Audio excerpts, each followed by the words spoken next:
We're continuing to track what's happening with this Omicron variant, and booster mandates are starting.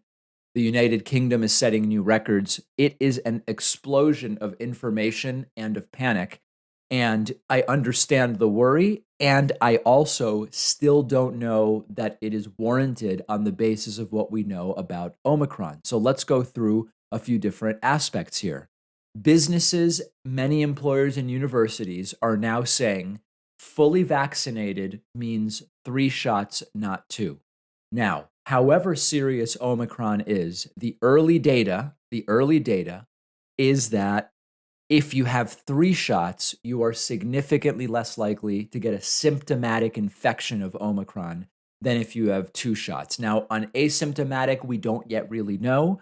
On effectiveness, on against serious illness or death, we're still getting information. It seems 3 shots are somewhat better, but 3 shots seems significantly better than two against Omicron, against symptomatic illness. So that's really important. So the Metropolitan Opera yesterday said if you want to be an eligible audience member or an employee, you need that third shot. Georgetown, NYU, some private colleges have said you're going to need your third shot. Number of universities where I know people working say that when you come back for the spring semester, you've got to have that third shot. The NFL is requiring coaches and staff to get booster shots by December 27th. And the real question here is what is actually going on with the Omicron variant? And I know we continue to say it's early, we still need more data, we still need to wait. It continues to be that on average, if you get the Omicron variant, you are less likely to get really, really sick. By virtue of being more contagious, which it appears to be, the burden on society can still be large. And we are seeing, even in advance of Omicron being the reason, even still with Delta, we're starting to see hospitals in different states increasingly fill up. So that's one aspect of what's going on. The CDC has issued a forecast that cases weekly are going to be up to 1.3 million by Christmas Day, and that deaths are going to surge 73% to over 15,000 a week when and as Omicron becomes the dominant strain. And again, some people hear that and they say, well, hold on a second. If it's less serious, why would deaths go up? And again, you could have something that's half as serious but 3 times as contagious, and you would still see deaths go up 50%. I mean, it's very, very crude math. It doesn't exactly work that way, but that's basically the way that it is. In the meantime, the UK is seeing absolutely record cases. A number of different countries are seeing really, really insane numbers. And the good news, if there is any in the UK, is that while the cases are going up dramatically as Omicron takes over, deaths due to COVID are actually down over the last 2 weeks. Now that may reverse. What's the possible counterpoint to it's very spreadable but less severe? The counterpoint would be, what if there's more of a delay before you get really sick? In other words, I think at one point the average interval between infection and death was 17 days. At one point, it doesn't really matter, but at one point it was roughly 17 days. Is it possible that Omicron causes mild disease for, I don't know, 5 weeks, and then you get really sick and die? Doctors say it's possible, but it's not very likely. So that's the good news so far that we can point to.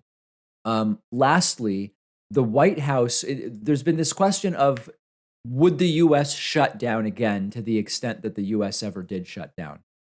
I think the answer is no for a couple of different reasons, unless there were to be a more severe variant, which we don't seem to have at this point in time.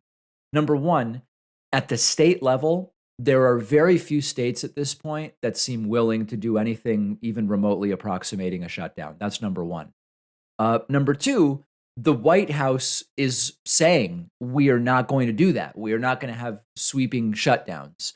But we are seeing signs that certainly raise questions as to what the policy should be. The hospitals becoming overrun, events being postponed, some colleges and universities already going back to remote. So there are signs but the White House insists it's not going to happen. Again, if you get your third shot and that actually is 70% effective at preventing symptomatic illness, and this is a more spreadable but less serious variant, if people do the right things, you shouldn't have to shut down. If the shutdowns become a real possibility, it would overwhelmingly be because a lot of people aren't doing the things that are available to us to do.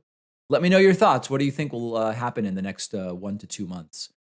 One of our sponsors is called Privacy. Privacy is a totally free service that I've been using for years.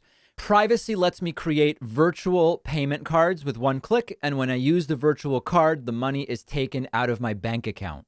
You can create multiple cards, delete them, freeze them, set a spending limit on them. Let's say I'm signing up for a free trial and it requires a credit card. Privacy will autofill a virtual card number, and then after signing up, I can delete that virtual card. So I know I'm not going to be charged again. Something really useful and very practical. Or let's say I'm ordering food over the phone, but I left my wallet somewhere. I don't have my real credit card on me. I can use a virtual card on my Privacy mobile app. But really the best part is you're not out there exposing your real credit card number, so you're not as susceptible to data breaches and identity theft. Privacy is a totally free service, and you'll get $5 to spend when you go to privacy.com/Pacman. The link is right underneath this video.